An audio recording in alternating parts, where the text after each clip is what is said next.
Well, these are exciting times for Philippine volleyball because we all know we have been in hiatus for a very, very long time. And finally, meron na ulit tayong representation sa international scene. And with Rebisco Philippines, yes, that's correct, balanced offense ang tingin kong ikakapanalo ng kupunan natin sa Pilipinas. All attackers really need to get involved in the scoring picture. Lalo na ngayon, di ba, parang if dati kaya ng isang player to score most of the points in the international scene, hindi na kaya yun. There are a lot of fresh faces for Rebesco Philippines. You have Faith Nisperos, Ivy Lacsina, Ea Laure. These are the top scorers in their respective universities. And I'm really happy with the addition of Gemma Galanza because for us to achieve that balanced offense, yung passing hitters yung magiging crucial dito. They have to be able to set up Rhea de Maculangan so that she can decide kung paano papatakbuhin yung offense niya. Now, talking about the key players, ang dami ko ng pangalan na sinabi kanina, the focus will really be on Dindin Santiago Manabat. Coming off a successful championship run in the PVL. We saw her vintage form. She can easily score 25 to 30 points. So in this tournament, she might be the go-to girl for Rebisco Philippines. And for the setter's position, you have the veteran Rhea de Maculangan.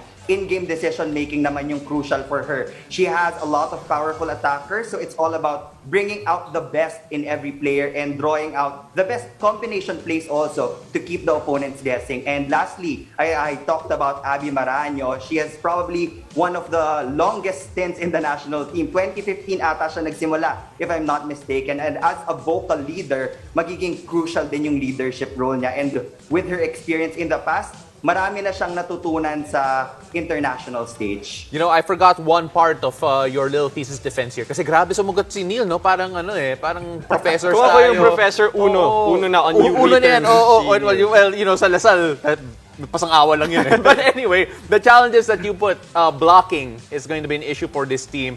Could you explain just a bit why? This team does have the height, but then why would this be a problem?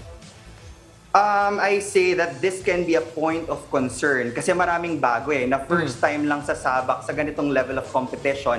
And when it comes to facing powerhouse teams sa neighboring countries natin, the lateral movement and quick response will be very crucial. So I'm excited to actually see the youngsters play against these powerhouse teams.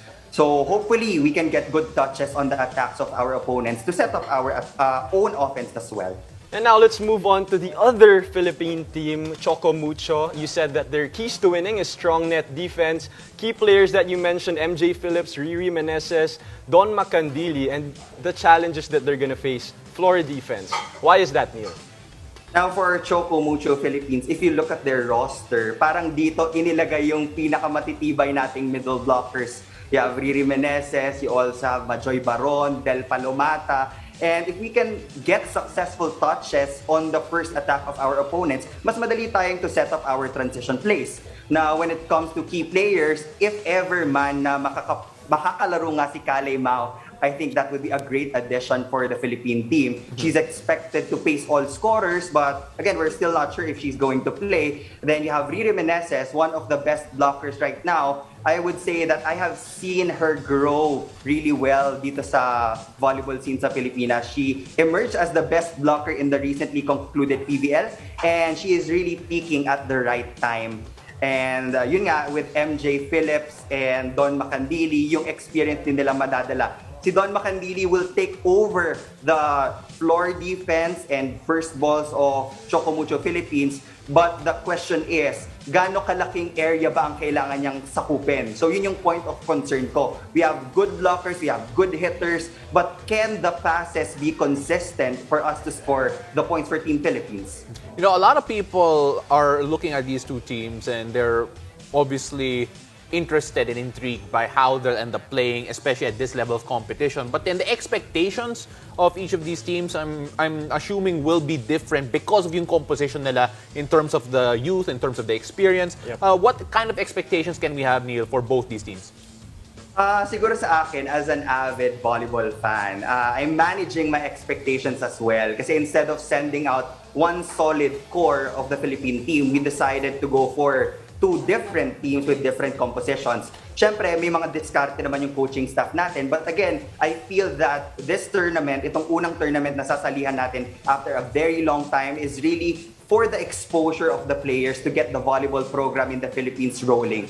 And hopefully, we get to identify a solid core. I have been an advocate of having one solid core. And throughout this tournament, malalaman din natin kung ano yung mga possessions na kukulangin for each of the respective teams. We still have a lot of talent here na wala sa roster. So eventually, we can actually tap more players that will be fit dito sa national team natin. And it was mentioned nga, Neil, na they're going up against international club teams. The competitiveness will be there, but you think it will be a challenge for them na they didn't have a lot of training time when it comes to playing together, executing their plays. Do you think that will be a problem for them or a challenge for them coming into this tournament?